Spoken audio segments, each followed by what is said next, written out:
सुप्रभात बच्चों, मैं अनिल कुमार आवासीय पारामाउंट मिशन स्कूल के यूट्यूब चैनल पर आपका स्वागत करता हूं। आज मैं क्लास 8 के लिए पार्ट 1 कविता, इसका शीर्षक है भजन पूजन ना।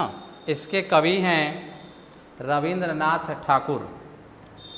रविंद्रनाथ ठाकुर के द्वारा लिखित भजन पूजन शीर्षक कविता का आज हम लोग प्रश्न उत्तर करेंगे। सबसे पहले हम लोग मौखिक प्रश्न को लेते हैं। निम्नलिखित प्रश्नों के उत्तर संक्षेप में दीजिए। इस कविता की रचना किसने की? इस कविता की रचना रविंद्रनाथ ठाकुर ने की। इसका उत्तर है। दूसरा प्रश्न है, यह कविता अन्य प्रार्थना गीतों से किस प्रकार भिन्न है? इसका उत्तर है, यह कविता अन्य प्रार्थना गीतों से भिन्न है क्योंकि अन्य प्रार्थना गीतों में ईश्वर की प्रशंसा की जाती है, परंतु इस कविता में श्रम के प्रति निष्ठा, मेहनत, लगन, सहनशीलता और कर्मशीलता का बोध है। इसमें कवि देवालय को छोड़कर कर्म भूमि की ओर चलने की बात कह रहे हैं। तीसरा प्रश्न है, कवि पुजारी से क्या अपेक्षा करता है? इसका उत्तर है, कवि पुजारी से देवताओं की पूजा स्थल देवताओं की पूजा स्थल देवालय को छोड़कर कर्म भूमि में पूरी लगन व निष्ठा के साथ कर्म करने की अपेक्षा करते हैं। नेक्स्ट है लिखित प्रश्न। निम्नलिखित प्रश्नों के उत्तर लिखिए। प्रश्न है, कवि ने पुजारी से भजन पूजन छोड़ने की बात क्यों कही है? कवि ने पुजारी से भजन पूजन छोड़ने की बात कही है क्योंकि हमें परिश्रम करना चाहिए। परिश्रम से ही संसार का कल्याण हो सकता है। भजन पूजन के पारंपरिक तरीके से समाज का कल्याण नहीं हो सकता है। दूसरा प्रश्न है, कवि पुजारी से आंखें खोलकर देखने के लिए क्यों कहता है? उत्तर है, कवि पुजारी से आंखें खोलकर देखने के लिए कहता है क्योंकि पुजारी मन के अंधकार में छिपकर पूजा में मग्न है, परंतु देवता वहाँ नहीं है। पुजारी पारंपरिक तरीके से पूजा में लीन होकर आराधना करता है।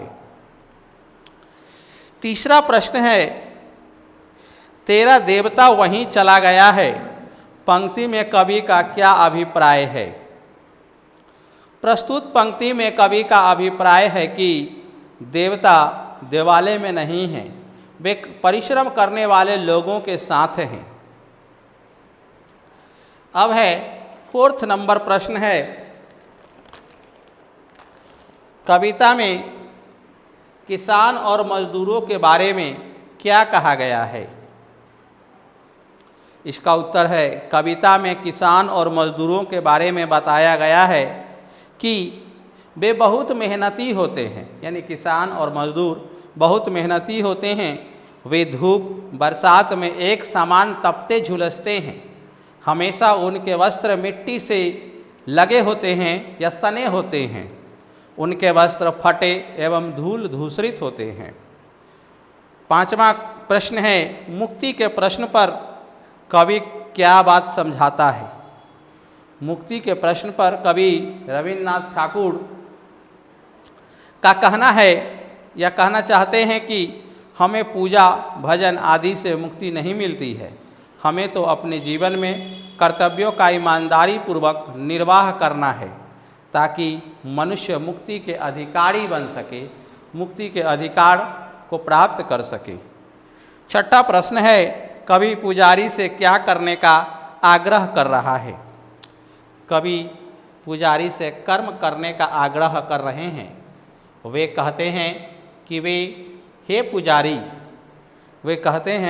पुजारी, ध्यान पूजा आदि से आप किनारा कीजिए, फूल की डाली को छोड़कर परिश्रम कीजिए।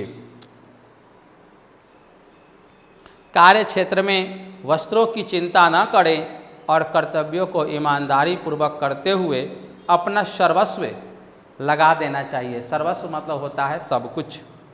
अब 7वां प्रश्न है, कविता का मूल प्रतिपाद्य अपने शब्दों में लिखिए। इसका उत्तर है, प्रस्तुत कविता, प्रतिपाद्य मतलब है संक्षेप। इसका उत्तर है, प्रस्तुत कविता भजन पूजन कवि रविंद्रनाथ ठाकुर के द्वारा लिखित है। इस कविता के माध्यम से कवि कहना चाहते हैं कि हे पुजारी, भजन पूजन साधन पूजा सबसे विमुख हो जाओ। प्रायः लोग द्वार बंद करके देवालय के कोने में बैठकर अपने अज्ञानता में डूबकर ईश्वर की पूजा में मग्न रहते हैं। कवि प्रस्तुत कविता में लोगों से अर्थात पुजारी से इन चीज़ों से दूर रहकर कर्म की ओर अपना ध्यान देने को कहा है। सफलता प्राप्त करने के लिए मनुष्य को परिश्रम करना पड़ता है।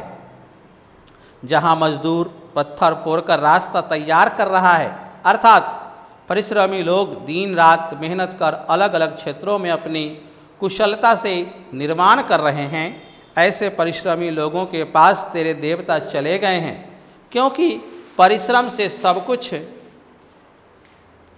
प्राप्त किया जा सकता है। कवि कहते हैं कि परिश्रमी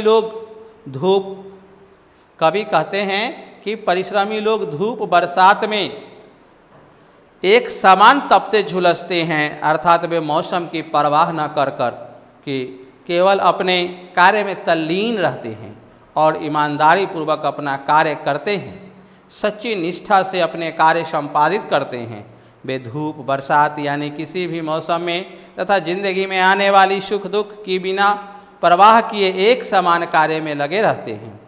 उनके दोनों हाथ क्रिया करने के साधन हैं। परिश्रमी लोग सुंदर परिधान त्याग कर अर्थात वस्त्रों के चकाचौंध से दूर वे मिट्टी से भरे रास्तों से जा रहे हैं। इसलिए हे पुजारी, तेरा देवता देवालय में नहीं है। भजन पूजन त्याग तपस्या को दूर रखो, है ना। भजन पूजन त्याग तपस्या इस सब को दूर रखो और परिश्रमी बनो। भजन पूजन आदि से मुक्ति नहीं मिलती। हमें तो अपने जीवन में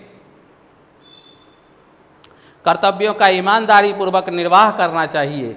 ईश्वर स्वयं भी सृष्टि से के नियमों के अनुसार कार्य करते हैं, अर्थात ईश्वर भी अपने कर्तव्य से बंधे हैं। कवि कहते हैं कि हे पुजारी, ध्यान पूजा आदि से आप किनारा कीजिए, फूल की डाली को छोड़कर परिश्रम कीजिए, कार्य क्षेत्र में वस्त्रों की चिंता न करें और कर्तव्यों को ईमानदारी पूर्वक करते हुए अपना सर्वस्व लगा दीजिए। अब है नेक्स्ट है, भाव स्पष्ट कीजिए। अर्थ ग्रहण संबंधी प्रश्न है। निम्नलिखित भाव सौंदर्य यानी भाव स्पष्ट करो। नंबर 1 है मुक्ति। अरे मुक्ति कहाँ है, कहाँ मिलेगी मुक्ति? अपने सृष्टि बंध से प्रभु स्वयं बंधे हैं। इसका भाव स्पष्ट किया गया है। प्रस्तुत पंक्ति भजन पूजन शीर्षक पाठ से ली गई है। इसके कवि रविंद्रनाथ ठाकुर हैं। प्रस्तुत पंक्ति के माध्यम से कवि कहते हैं कि मोक्ष प्राप्त करने का साधन क्या है, हमें कैसे मुक्ति मिलेगी। हमें पूजा भजन आदि से मुक्ति नहीं मिलेगी। हमें तो अपने जीवन में कर्तव्यों का ईमानदारी पूर्वक निर्वाह करना चाहिए, जिससे हमें मुक्ति मिलेगी। नेक्स्ट है नंबर 2, फूल की डाली को छोड़ दे, वस्त्रों को फटने दे, धूल दूषित होने दे, उनके साथ काम करते हुए पसीना बहने दे।